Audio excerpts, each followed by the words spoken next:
ইসলাম শুধু ধর্ম নয়। প্রথমে ইসলাম সম্বন্ধে একটু আলোচনা করা প্রয়োজন যে ইসলামের সাথে গণতন্ত্রের সম্পর্ক নিয়ে চর্চার দরকার কি। ইসলাম যদি অন্যান্য ধর্মের মতো কতক অনুষ্ঠান সর্বস্ব ধর্ম হতো তাহলে এই আলোচনার কোনো প্রয়োজন হতো না। কারণ ধর্মের সাথে রাজনীতির কোনো সম্পর্ক নেই বলেই অন্যান্য ধর্ম নেতারা স্বীকার করে নিয়েছেন। কিন্তু ইসলাম ওই ধরনের অনুষ্ঠান সর্বস্ব কোনো ধর্ম নয়। মহান আল্লাহ তাআলা মুসলমানদের সংবিধান পবিত্র আল কোরআনে বলেছেন, ইন্নাদ-দীনা ইনদাল্লাহিল ইসলাম। নিশ্চয়ই আল্লাহর নিকট দিন বলতে ইসলামই বোঝায়। সূরা আলী ইমরান 19 নং আয়াত। ওয়ারাদিতু লাকুমুল ইসলামা দীনা। আমি সন্তুষ্ট হয়ে ইসলামকে তোমাদের জন্য দিন হিসাবে দান করলাম। সূরা আল মাইদা আয়াত নং 3। এ দুটো আয়াতে আল্লাহ তাআলা ইসলামকে দিন হিসাবে উল্লেখ করেছেন। তাই আমরা দিন ইসলাম বলে থাকি।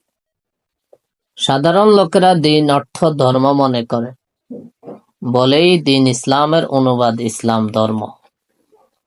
দিন শব্দের অর্থ আনুগত্য, আর ইসলাম মানে আত্মসমর্পণ।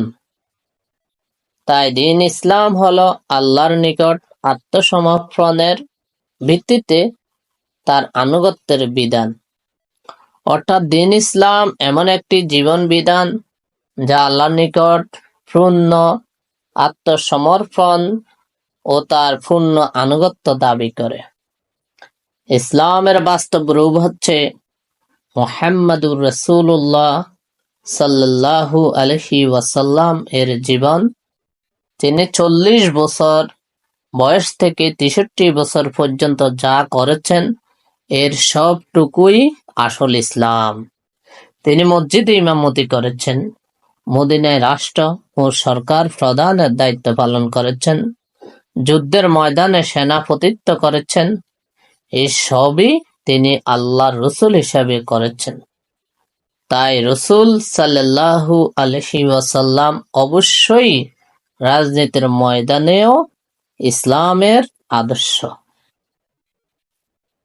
কোরআন ও রাসূল সাল্লাল্লাহু আলাইহি ওয়াসাল্লাম এর বিশ্বাসী সবাই এই কথা স্বীকার করতে বাধ্য যে রাজনীতি ইসলামেরই একটি দিক।